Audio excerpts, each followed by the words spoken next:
Jadi kenapa saya membuat konten tentang babu ya? Sebelumnya sudah banyak yang merespon gitu ya. Jadi karena saya ada pekerjaan, jadi saya tidak secara langsung merespon mereka gitu ya. Mereka diantaranya yang mendukung para babu gitu ya.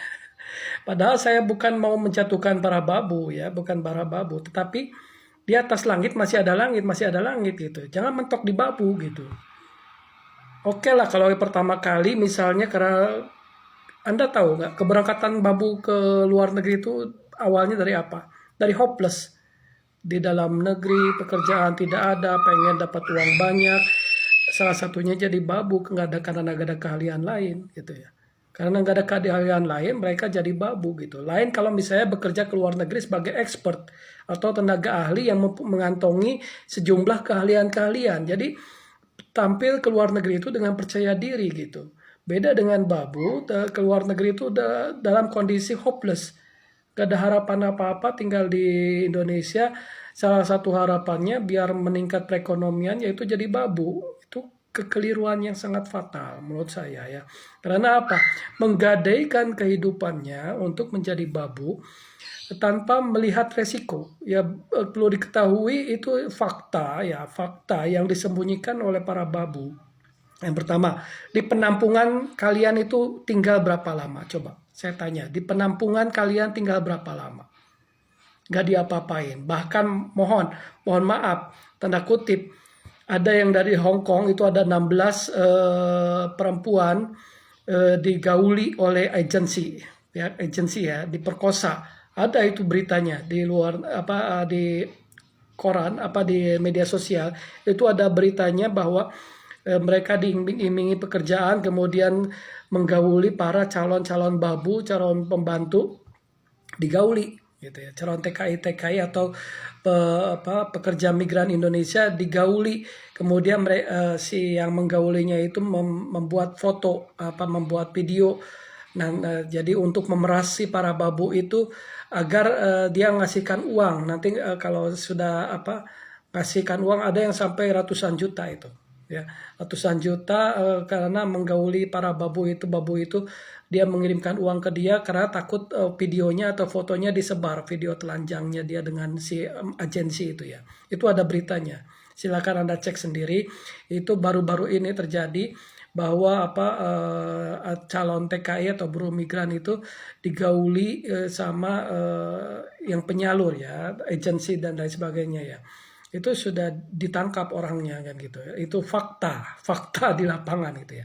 Itu banyak agensi-agensi yang menjanjikan akan ditempatkan pekerjaan sebagai waiters dan lain sebagainya, akhirnya jadi babu dan lain sebagainya dengan meniduri perempuan-perempuan tersebut, diiming-imingi pekerjaan, kemudian membuat foto, konten, video porno dengan si babu tersebut atau si TKW tersebut, dan mereka memerasnya kalau misalnya tidak ngasih uang akan disebarkan videonya ya, video asusilanya akan disebarkan ke keluarganya.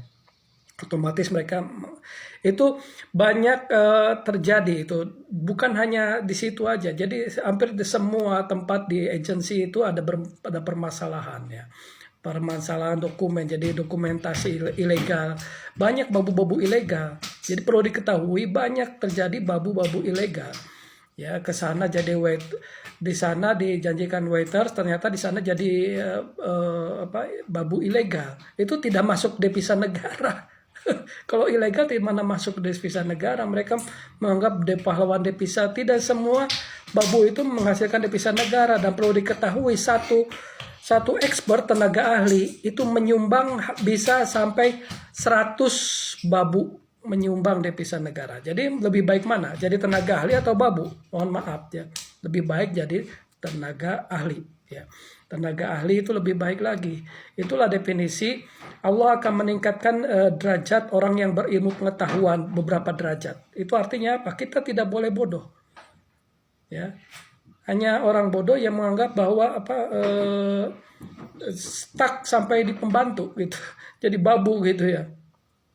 Harus menuntut ilmu, makanya biar kita tidak jadi babu, jongos, dan lain sebagainya.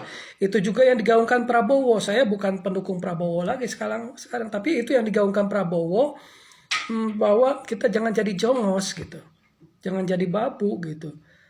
Tuntutlah ilmu ke negeri Cina, bukan berarti ke negeri Cina jadi babu, bukan. Jadi ke negeri Cina itu nuntut ilmu sampai menjadi tenaga expert, tenaga ahli, salah satunya agar tidak menjadi babu, tidak menjadi jongos. Kita sudah muak dengan Indonesia itu selalu di peringkat yang teratas dalam merekrut pembantu. Babu Indonesia itu terkenal gitu kan. Mohon maaf, ada yang bisa dipakai juga ya. Nah itu kan konotasinya negatif. Jadi lebih baik mana, jadi expert atau jadi babu? Hanya orang yang logika, yang berpikirnya tidak jalan kalau menganggap lebih baik jadi babu. Jangan. Jadi expert ya, jadi tenaga ahli, tuntutlah ilmu. Jadi keahliannya tentang di bidang komputer dan lain sebagainya. Saya juga pernah menjadi expert di New Zealand dengan gaji fantastis, yaitu waktu itu tahun 2010 itu gaji 150 juta bersih. Kotornya itu 230 juta. 230 juta potong pajak 39%, take home pay saya itu 150 juta bersih ya, 150 juta bersih. Jadi take home pay saya 150 juta bersih. Nah itu berapa devisa negara yang bisa didapat dari saya gitu. Gak mungkin saya lebih kecil dari babu. Babu itu gajinya belasan juta. Berapa persennya yang jadi devisa negara? Taruh misalnya 1 juta misalnya dari masuk ke, nggak tahu saya berapa persennya gitu ya. Devisa negara dari babu, satu orang babu gitu. Tapi satu ekspor itu bisa setara dengan 100 babu. 100 babu nyumbang devisa gitu satu ekspor. Jadi selalu beralasan babu itu penyumbang devisa karena babunya terlalu banyak. Tetapi satu ekspor itu bisa setara dengan 100 orang babu gitu. Jadi lebih baik mana? Orang-orang jadi ekspor atau jadi orang babu? Jadi lebih baik jadi ekspor gitu. Expertise di bidang apa? Komputer kayak di bidang apa gitu. Bahkan ulama tertentu ada yang mengharamkan menjadi babu ya, kalau misalnya membahayakan diri sendiri.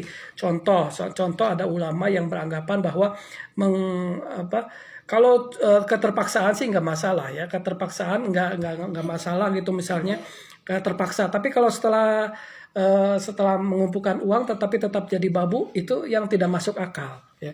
Terpaksa tadinya karena tidak ada pekerjaan lain jadi babu, kemudian setelah mengumpulkan uang jadi keenakan jadi babunya gitu. Itu yang salah. Itu kalau terpaksa itu masih bisa ditolerir, tapi kalau setelah mengumpulkan uang tapi tetap menjadi babu itu aneh kan gitu. Artinya kan gini, ada yang ulama mengharamkan kan pas jadi babu di Taiwan itu menggoreng minyak babi gitu ya, terus menerus. Oke lah, dalam hal pertama gitu, termin pertama itu rukhsah itu dibolehkan itu ya. Saya juga sepakat dibolehkan kalau dalam keadaan terpaksa. Kalau misalnya kalau nggak perekonomian ini, tapi kalau setelah mereka bertahun-tahun jadi babu tidak mau keluar jadi babu, itu nonsen. Jadi tidak ada bilang keterpaksaan lagi jadi babu, tidak. Karena ada lagi pekerjaannya lebih mulia lagi gitu ya. Ada yang bilang babu lebih mulia dari koruptor. Ya jangan bandingkan seperti itu gitu ya.